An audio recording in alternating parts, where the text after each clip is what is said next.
All right. Well, thank you for inviting me to do this. I've been looking forward to it. It's always been a fun thing for us to talk about here. And I'd like to just start by saying, we haven't perfected weeding at Halifax Public Libraries, and certainly I wouldn't call myself an expert on this, but I can certainly talk about our experience with it. So the first thing I think I'll do is just go over a brief outline of what I plan to cover today, starting with a brief history of Halifax Public Libraries, because we've had an interesting one, and it's certainly relevant for any discussion about our weeding plans. And then I will talk about collection development responsibilities, so who does what in Halifax, and certainly that's related to weeding as well. And then the reason that we're here is to talk about weeding plan development and how we have implemented that and rolled it out to all staff. And finally, I will share some feedback from our staff, and we'll take questions at the end. So first of all, for those of you who are not familiar with Halifax, I thought I would show you on a map where we are. We're on the east coast of Canada, a beautiful part of the province, and although it's not so beautiful today, we're dealing with a lot of rain today. And our population is 375,000. Our geographic area is quite large. It's almost 2,300 square miles. And that certainly presents lots of challenges for us in pretty much everything we do, collection development and weeding included. Now, I want to give you a brief history. In 1996, we amalgamated 3 former regional library systems, and these 3 systems each had a number of branches, and they varied greatly in the amount of funding that they had and in the quality of the collections in each of the branches. And to this day, it's had a huge impact on weeding in particular. So even now, 15 years later, we have staff from the previously poorer branches who are reluctant weeders. And this despite the fact that, generally speaking, we're better off financially and the collections are much improved compared to when they were 15 years ago. And during that time, we've had a lot of staff turnover, of course, and a lot of transfers among the branches. So it just goes to show how deeply rooted these our feelings are about weeding and how difficult it can be to change those. So now in 2010, we have 14 branches, a mobile library, a books by mail service, and our branches vary greatly in their size, their open hours, their staffing. Our largest branch is 38,000 square feet. Our smallest is 2,700 square feet, and we have a mix of urban and rural branches. The different branches also have a different mix of collections, of course.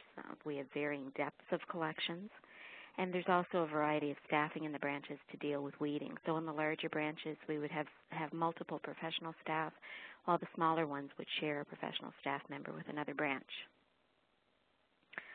I'm just going to show you a sampling here of our branches, and I don't know if it's showing exactly the way I intended it to. I think they're all showing at once. The top one is our smallest branch, the 2,700 square foot branch. The one in the middle is one of our largest branches, one of our newest ones as well, and a very busy branch with a high turnover collection. And the one that is on the bottom is, we don't really have a central branch, but if we did, this would probably be it. It is in downtown Halifax, and it's in need of replacement, and it's our largest branch and a very busy branch. And it would be the branch that would have the broadest collection of all of them. I said that our central branch is non-existent, but we are planning on opening one in 2014. And just last week, we had our last public meeting for input about our new central library, and these photographs were just released last week, so they're hot off the press. And this is what we plan on building over the next few years, and this will be a much, much larger branch than we've had before. It will be our central library. And this has an impact certainly on weeding, because we're busily now trying to prepare to move into this building. And there's a lot of weeding that needs to be done before then, and a lot of collection development.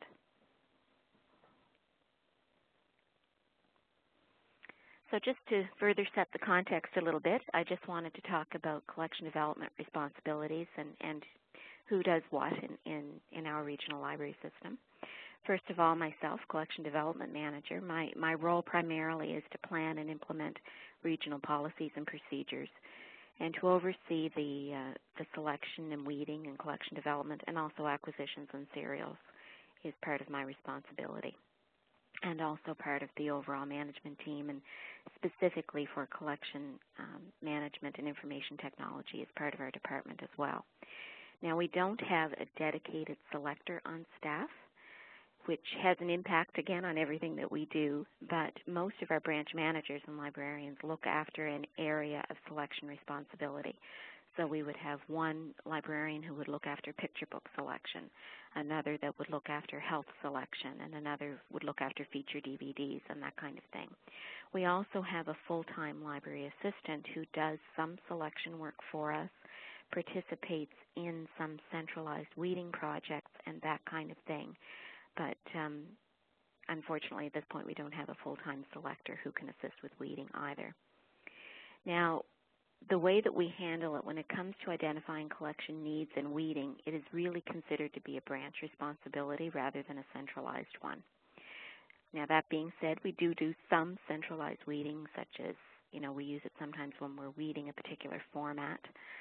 We just recently got rid of all of our VHS cassettes, finally, and we can also use it sometimes when we're weeding by subject. So sometimes we'll use centralized weeding when we're weeding parts of the collection that are really important to keep weeded, such as our health collection, that kind of thing. And we also have some mechanisms in place so that if somebody in one of our branches comes across an outdated book, we have a centralized system so that we can get rid of them all at once, rather than leaving it up to each branch to stumble upon the same book. So, our weeding plan development, this is something that we talked about for years before we actually had the courage to have a real good stab at it. And in 2008, it was when we did a lot of work on our weeding plan. And so we've decided a couple of years ago to finally tackle the beast, and we had a lot of discussions over where we should start and who we should include. And essentially, I wanted a small team in order to accomplish this. But that being said, we also solicited the input of many, many people on staff for lots of reasons. So we've set a small committee to do the bulk of the work and to develop the guidelines. And these included a children's librarian, a reference librarian. We had a librarian representing a small branch and a librarian representing a large branch, and myself. So we wanted to make sure that we had good representation from various collection and selection viewpoints, but also from a variety of branches, because one thing that became very clear to us, and I think it was one of the reasons why it took us so long to develop a plan, was how to handle small branches versus large branches. So at an initial meeting, we pulled together existing guidelines from other libraries and talked about what we liked, what worked, where the gaps were, and where we could build from. We had about a half a dozen plans from other libraries, including Gwinnett County and other Canadian public libraries as well. And generally speaking, what we found was that adult nonfiction weeding guidelines had been covered very well by other libraries. So we decided we would start with that. And at the time, we weren't sure what we were going to do with fiction and children's collections, but we figured we would figure that out when the time came. So each committee member took a Dewey range and reviewed the guidelines from the other libraries. We kind of chose the best of what we could find and then modified it to fit our own purposes. And each committee member drafted their own guidelines, including different guidelines for children's collections wherever it was appropriate. And they also set different guidelines for our 4 smallest branches because, of course, they wouldn't have the same depth of collections that the larger ones would have. So this is just a sample page from our Dewey guidelines. Now, once our first draft was complete, and I should tell you, too, that our Dewey guidelines are set up. They're organized by Dewey range, of course. So we have tried to give some specific guidelines, and as I said, they would give advice on weeding children's collections if it was different from the adult. And the next 2 columns talk about kind of maximum retention periods for our four smallest branches, and then another column for all of the other branches. And these are just guidelines. Certainly not everything falls neatly into these categories. And then we have comments or additional information that can be used. In some cases, we've used it in the actual guidelines, and in other cases, we encourage branches to make their own notes here for things that apply just to their branch. So once our first draft was complete, it was reviewed by me and edited so that it would flow as if one person had written the entire thing, and also the entire committee reviewed the guidelines as a whole as well. And once we were somewhat satisfied with our first draft, we sent the guidelines out to the nonfiction selectors for input, so we tried to get as many people involved as possible. We wanted to make sure that our guidelines were up to date regarding trends and things that we would no longer need to retain, but it was basically an opportunity for us to consult with experts in the field. Now, our final step with the nonfiction guidelines was to try them out, and we were very fortunate that we had a student with us for a while, and she took the guidelines for a test drive for us. And the student was in the midway point of her librarianship training, and the good thing is that she didn't come with any of our preconceived ideas, so it was a really wonderful opportunity both for her and for us. And she worked with two different branches on a specific Dewey range, or a few different Dewey ranges. And one of the branches, of course, was a small branch, and then the other was one of our largest. And she helped us to understand how best to incorporate guidelines for varying sizes of branches into our final product. And this included thoughts about reallocation of items that were no longer needed at a small branch, but that might do well at a larger branch, perhaps as a replacement for a well-worn copy. And as I said before, this was always a huge stumbling block for us about how do we write guidelines that would work for all of our branches. And throughout the project, branch managers were kept up to date on what we were doing, and they communicated this to staff at all of their staff meetings. But I think it led to a comfort level for many, as it was clear that we were taking it quite seriously and that we were really thinking about how we were working on these guidelines. And then finally, after our trial run with the students' help, our nonfiction guidelines were complete. And then we had lots of discussions over what to do with the rest of our collection. Our adult fiction collection, I'm just going to advance to the next slide. We realized in looking at all of the other guidelines that we had from other libraries that there was nothing that we were particularly satisfied with. I think it's a difficult thing to develop guidelines for. And we found that most other libraries said for fiction, just weed them on condition and use. And although that is certainly sage advice, our staff really wanted more than that. And, I'm sure that most libraries are the same, but certainly for Halifax, we buy, many copies of current bestsellers. We may buy 75 copies of a bestseller to fill holds, and then we also purchase rapid read copies. And all of this is fine, of course, until the holds die down and all of our copies come back to branch shelves. And then we have to figure out what to do with them. So most of our adult fiction guidelines deal with things that we buy in huge multiple copies of, which is our bestsellers. So we've tried to write our guidelines to indicate how many backlist titles each kind of branch should retain on its shelves. So on the slide that I'm showing now, we've divided our branches into three different categories. Our largest branches, our smallest branches, and then the ones in the middle. Generally speaking, a small branch is not going to keep a copy of every James Patterson, but a large branch would. For example, a small branch would keep only the most 2 to 3 most recent or the most popular titles. And when a new title hits the shelf, it's time to move another one out. Our guidelines indicate where the other book should go, assuming that it's in good condition. So we're trying to get as much for our money as we can. So if a small branch has a good copy of a fairly recent bestseller and it's just not circulating as much anymore, they have a designated branch to send that to. Now, that being said, some authors may be very popular in a small branch, and if that's the case, they're more than welcome to keep more copies or more titles on their shelves. And, of course, we can still get copies of other books from our larger branches just through the holds process. We found that another benefit of working the adult fiction this way is that the copies that are owned by smaller branches are generally generally in far better condition than those owned by larger branches. And we've had lots of theories about this. I think they just don't circulate as much, but then in the smaller branches they even say that the people that come into the branch know everybody who works in the branch, and that therefore they handle the books with a lot of care. But at any rate, it's a real benefit for the larger branches because they get to replace a worn copy with a copy that is virtually new. An unanticipated result of transferring books among branches is that it makes staff more comfortable about letting things go.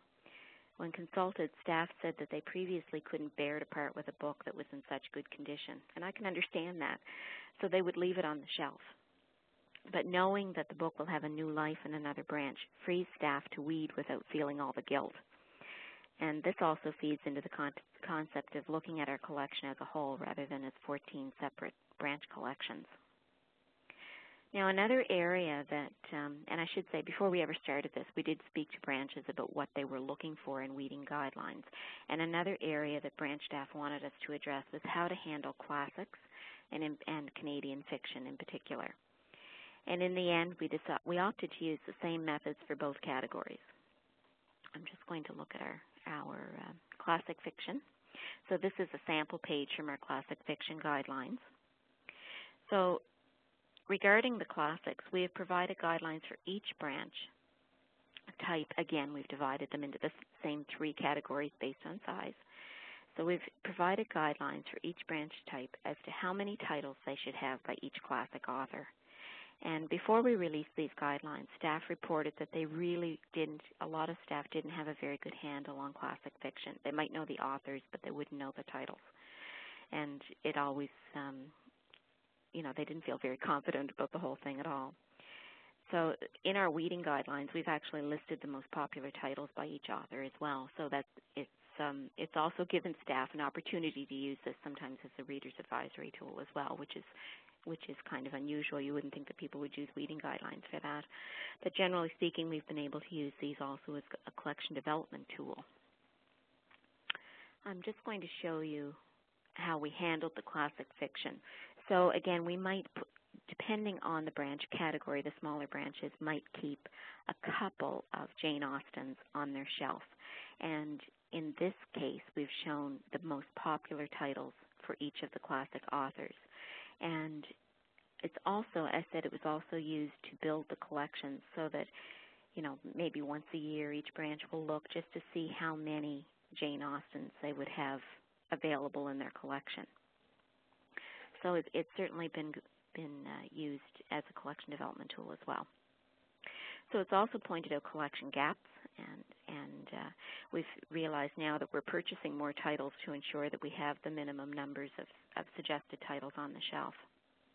And this has been important for staff as well because it's freed them to replace classic titles.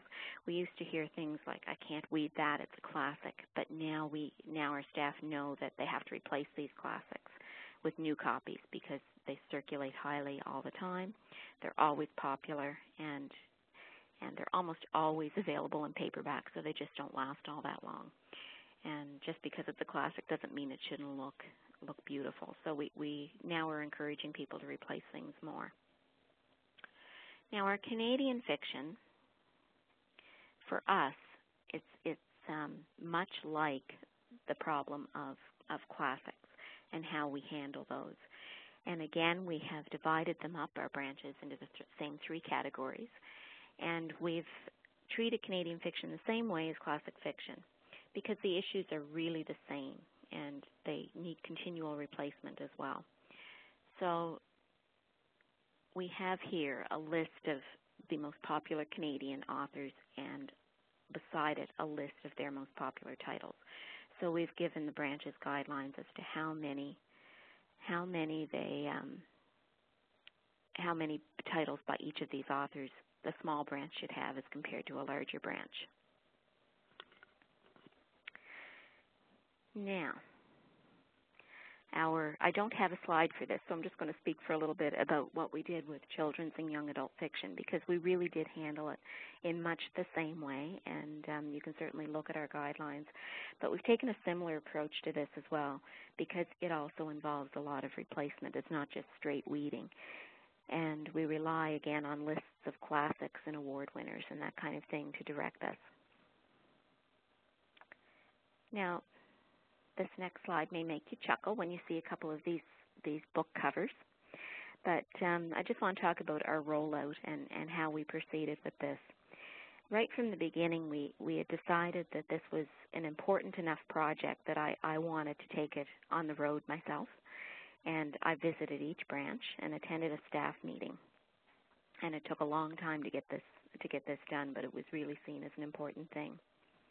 And in some branches, there was an opportunity to talk to almost every staff member in the branch, and in others, there was still a wide cross-section of staff available at the meeting.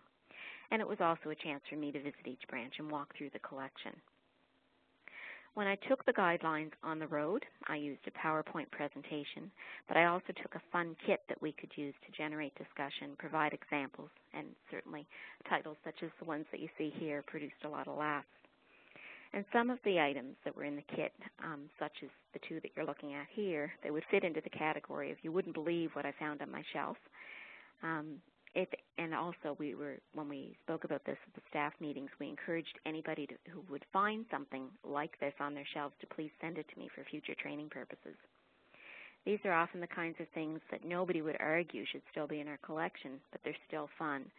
And it's still a useful conversation to have with staff because we want to talk about the impression that this leaves for somebody who comes in and finds a book like that on our shelves. And they're going to be on the shelves because I'm sure nobody would borrow them. But other things are not so straightforward, and we have copies of these things in our kit as well. And it's really we take this kit around because we want to use it as a hands-on kind of active discussion tool. So we may have things in the collection that may not do very well at a small branch, but that might have a place in a larger branch. Or it might be a book that we never should have purchased in the first place. And again, we can talk about that's not a good reason to keep it just because you made a selection mistake. One of the books, I wish I could have found a photo of the cover. I guess I could have taken a photo of it. But it's probably the one that provides the most interesting discussion, and it's a book about foster families. And the book is filled with racial stereotypes. But the problem is that there really isn't another book that would be suitable for us to purchase. And during these training sessions, we can talk to staff and remind them that there's lots of current information on the topic on the Internet. There just isn't a book written about it. But even if this is the only book that's available, there's certainly no reason for us to keep it on our shelves. And one thing I should say, too, is when we were having these discussions with staff, we didn't want this to be we didn't want to take a this is how you do it approach. We really wanted to involve them and take the opportunity for this discussion and training just to ensure that they bought into it, because we certainly had a lot of people who were very reluctant to weed anything just because it was so ingrained in them that they couldn't afford to do so.